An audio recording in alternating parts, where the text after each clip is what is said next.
Thyroid seems to be more prevalent among women and children, and today we will be talking to Endocrinologist Dr. Suresh Damodaran on thyroid cancer and why it is more prevalent among women as compared to men. So thank you so much for talking to Covai Post, Doctor. Doctor, thyroid seems to be a major health issue. Do you think that there needs to be policy level changes in prioritizing thyroid as a primary health issue? What do you think about that?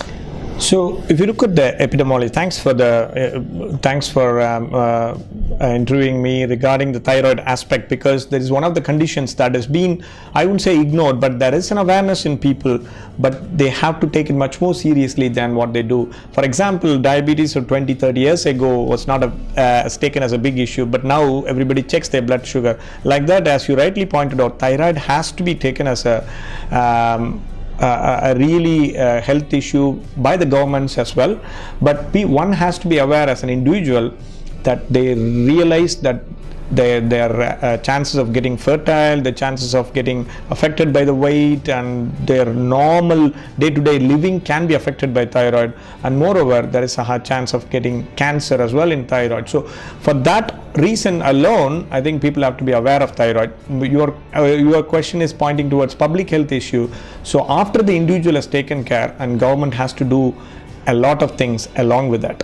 Okay, so specifically what should the government do to increase awareness?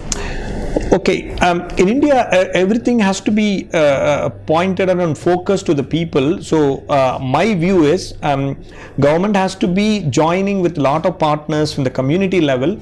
The information has to go through, and kids education in schools about thyroid issue. This is my way of thinking. And then third issue is why the prevalence of thyroid, the research funding and R&D into that, the prevalence of thyroid increase, and then act on that.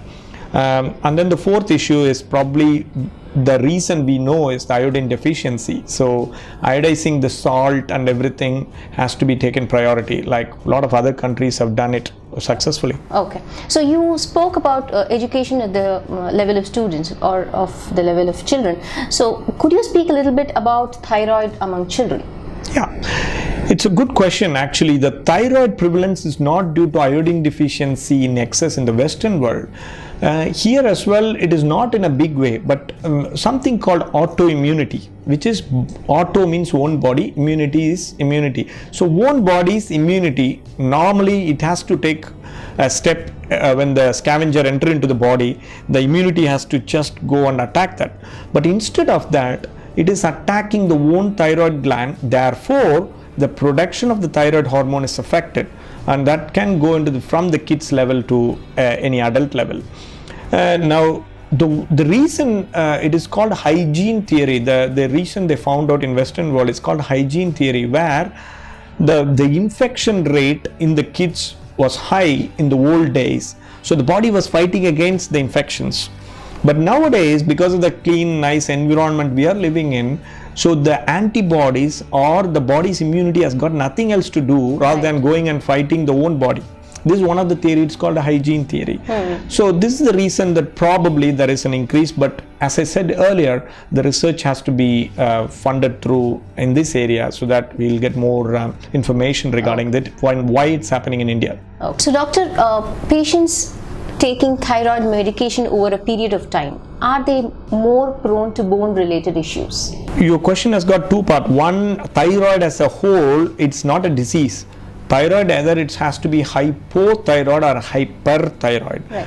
And as we discussed earlier, there is an entity called thyroid cancer. There is so many diseases in itself in the thyroid gland. Now, when somebody is affected by hyperthyroidism, it is like a hypercatabolic state. Catabolic state means destruction. Anabolism is building up. Catabolic is breaking down. So it is a hypercatabolic state when the thyroid hormone is in excess. So when that is the case, then the bone turnover, so things coming out of the bone and the chance of getting bone thin is very high. That is primarily by thyroid disease itself. Okay. The second part of the question is that thyroid drugs, whether it causes any demineralization. If a patient is taking a drug for hypothyroidism, which is thyroid replacement hormone. As I mentioned earlier, when the thyroid production is in excess, it can demineralize the bone. Like, so when we are giving the thyroid from outside in excess as well, without checking, it can cause demineralization. Okay. But other than that, replacing a normal thyroid hormone won't do any harm to the bone. Okay. Doctor, you've been talking, I think you've mentioned thyroid cancer several times now, and there was a recent incident where a doctor had detected thyroid cancer on a TV contestant by just looking at her neck. You know, he detected a small tiny lump. Is it possible to detect cancer just by looking at a patient, and could you give us a few symptoms of thyroid cancer? Thyroid cancer, I think you pointed out by saying that one of the TV interviews somebody spotted. See, God has given few things that visually you can see, for example, and then comment on it. For example, thyroid is a gland or an organ which is visible to the human beings. So like for example, if it's a kidney or a heart or a brain or whatever, we can't see anything from outside. But here you can see it grossly when you see a pregnant woman or a girl who's attaining through the puberty, or a boy within a growth spurt. You can see the thyroid gland in the neck being slightly enlarged. But that is physiological. What physiological means? It is a normal phenomenon. So the body is responding to the stress. So somebody is attaining a puberty, it's so much sort of stress for the body. So it is trying to produce more thyroid hormone, and thyroid gland gets enlarged. So therefore you see somebody with that kind of thing, that is normal. But for a middle-aged woman who completed the family, and if you're seeing somebody with a slightly enlarged thyroid gland in the neck, then one should raise a suspicion whether it could be a malignant means it could be a cancer. Now how do you go from there by just looking at somebody's nodule and somebody's neck and then saying, oh, you got a cancer or not? You do something called ultrasound, which is like a pregnant woman having a small jelly scan. So do that, and then something called fine needle aspiration cytology. The terms looks very complex, but it's only a small needle you put in and take a bit of tissue and look for the cancer. Now that is the one way, that is a robust way to look at somebody's neck, whether it's the tumor is a cancer or not. In thyroid terminology, the word for size of increase in thyroid gland is called goiter. Goitre. So if it is mentioned, it doesn't mean it's cancer, because goiter can happen in iodine deficiency, as I mentioned about pregnant women, can normally happen to a lot of people. But if it happens to a middle-aged or somebody who's very old, then I think one should raise a suspicion to go ahead and do a fine needle aspiration cytology to check for the malignancy. Okay. And second bit of question is, you ask for symptoms. One won't have any symptoms if there is a thyroid with an asymptomatic disease, but however, if the thyroid is advanced cancer, then we'll have the same thing like in other cancers, like weight loss, or a nodule in some other place, or cachexia, which is not eating, and a lot of other things mimicking similar other cancer. symptoms to Absolutely. other cancer. Thyroid and weight, doctor.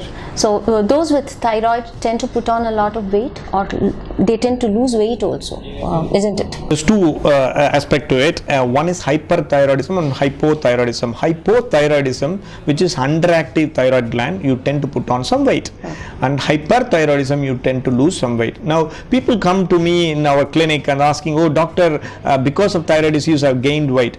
Now, there is a component that is very true about gaining weight. It won't be more than 1 or 2 kilos. But people come up with saying that I've raised 13 kilos because of thyroid problem, and 14 kilos and 15. No, I think you try to find out some other reason metabolically, some other reasons like other hormone deficiency, for example, or just pure look at your diet and exercise.